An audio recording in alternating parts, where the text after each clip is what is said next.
ஸ்ரீ அங்காளி சக்தி பீடத்திற்கு உங்கள் அனைவரையும் நான் வரவேற்கிறேன். நாம் அந்த பதிவில் எதை பற்றி பார்க்க போகிறோம்னா ராஜவசிய மை.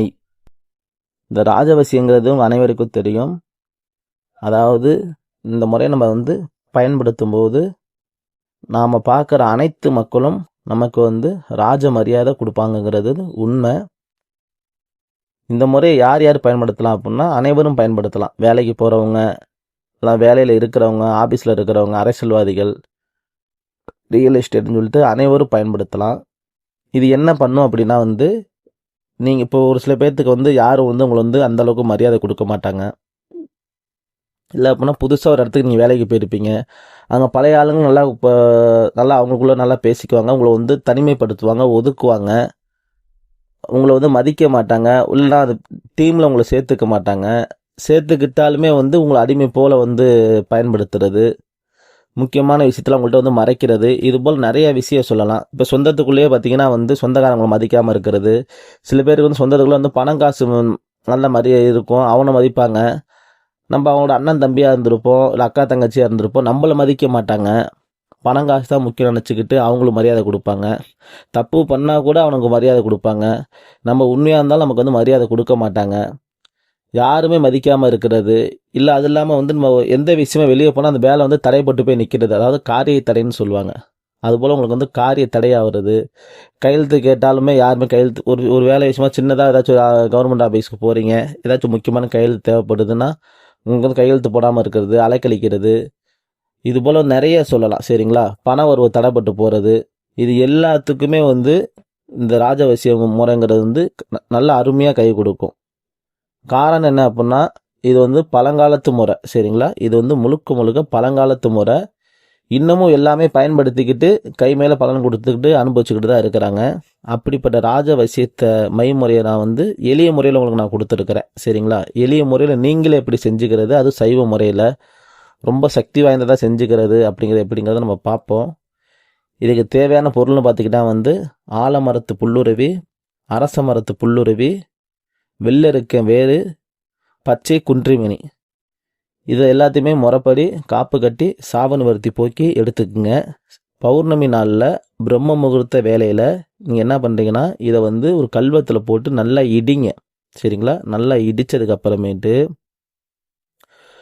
அந்த இடித்ததை என்ன பண்ணுறீங்க அப்படின்னா சாறு மாதிரி எடுத்து புது மண் சட்டியில் வாங்கிக்கிங்க. புது மண் சட்டி வாங்கி அது உள்ளார, அதாவது அதோட உள்பகுதியில் அந்த சாரை தடவிடுங்க. சரிங்களா?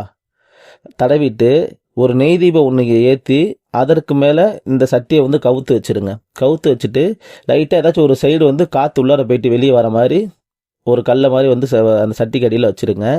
ஃபுல்லாக மூடிட்டிங்கன்னா விளக்கு அணைஞ்சிரும். சரிங்களா? அது போல் தான் சொல்ல வரேன். ஒரு நெய் தீபம் ஒன்று ஏற்றி அந்த நெய் தீபமும் சுத்தமான பசுனைகளை தான் தீபம் ஏற்றி இருக்கணும். விளக்கு புது விளக்காக தான் இருக்கணும். சரிங்களா?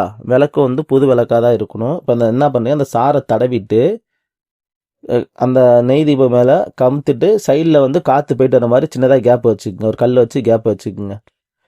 இது மாதிரி வச்சுட்டிங்க அப்படின்னா கொஞ்ச நேரத்துலேயே இந்த உள்ள தடவின சாறு இந்த இந்த நெய்யோட வெளிச்சத்தில் என்ன ஆகுனா கறி படிஞ்சு போயிடும். சரிங்களா? அப்போ என்ன பண்ணுறீங்க, அதை வலிச்சு என்ன பண்ணீங்கன்னா ஒரு இலையில சேகரித்து வச்சுக்கோங்க. வாழை இலையில சேகரித்து வச்சுக்கோங்க. இது போல் குறைஞ்சது 3 முறை, உங்களுக்கு எத்தனை முறை எவ்வளோ அதிகம் தேவைப்படுது அதுக்கு தகுந்த மாதிரி நீங்கள் எடுத்துக்கலாம். சரிங்களா? எடுத்து வச்சுட்டு நீங்கள் என்ன பண்ணுறீங்க அப்படின்னா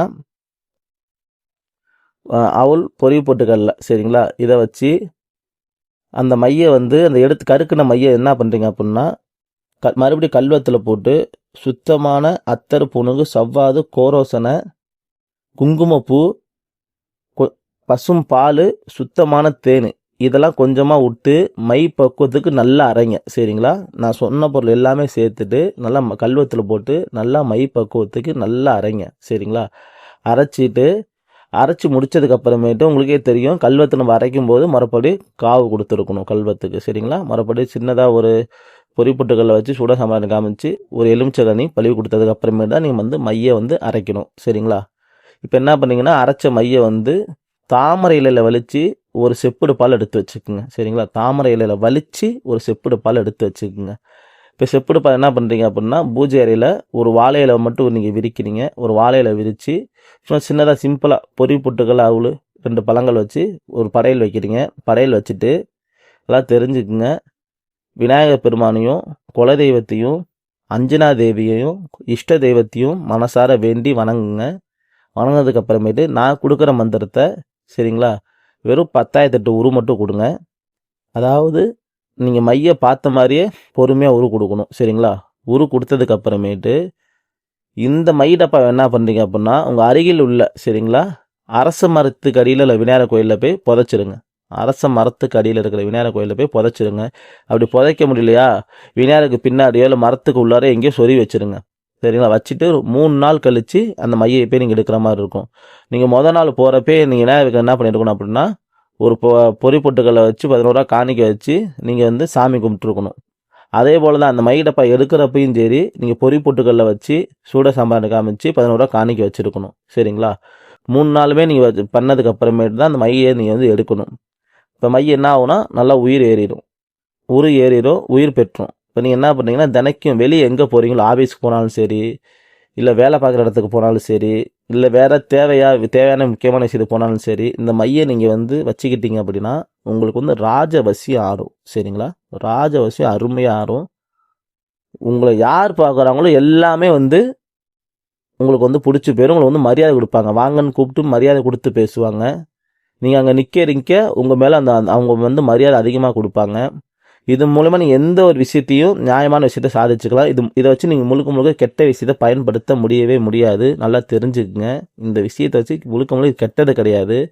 சில பேர் சொல்லுவாங்களே, எனக்கு உண்மையான விஷயம் நடந்தால் போதும், நியாயமான விஷயம் நடந்தால் போதும்னு சொல்லுவாங்களே, அவங்களுக்கு இந்த முறை அருமையாக வேலை செய்யும் சரிங்களா. முக வசீகரம் கொடுக்கும், வசீகர வேற ராஜ வசியத்தை கொடுக்கும். உங்களை பார்த்தாவே அப்படியே உடனே பெரிய மனுஷன் மாதிரி உங்களை மதிப்பாங்க, மதித்து பேசுவாங்க. பேசுகிறவங்க உங்களை உட்கார சொல்லிட்டு பேசுவாங்க, அந்த அளவுக்கு மரியாதை கொடுப்பாங்க. பண வரவு உங்களுக்கு அதிகமாக வரும் சரிங்களா. காரிய தடைகளாக இருந்துச்சுன்னா விலகும். இந்த மையை வச்சு நீங்கள் போயிட்டு ஒரு கையெழுத்து கேட்குறீங்க, ஏதாச்சும் ஒரு விஷயம் கேட்குறீங்க, இல்லை கடனே கேட்குறனாலும் உங்கள் மேலே நம்பிக்கை வச்சு கொடுப்பாங்க. அப்படிப்பட்ட ஒரு சக்தி வாய்ந்த ராஜவசி மை தான் நான் உங்களுக்கு கொடுத்துருக்கேன். ரொம்ப எளிமையான முறையில் நீங்களே பயன்படுத்துகிற மாதிரி தான் கொடுத்துருக்குறேன். அனைவரும் இதை பயன்படுத்துங்க, எந்த ஒரு பாதிப்பும் வராது யாருக்கும். இதை பயன்படுத்தினால யாருக்கும் எந்த ஒரு பாதிப்பும் கடுகளவு வராது. பயன்படுத்தி பாருங்கள். நம்மளோட பதிவு பிடிச்சிருந்துச்சு அப்படின்னா லைக் பண்ணிக்கிங்க, சப்ஸ்கிரைபர் பண்ணிக்கிங்க. அனைவருக்கும் நன்றி. அடுத்த பதிவில் சந்திக்கிறேன். நன்றி, வணக்கம்.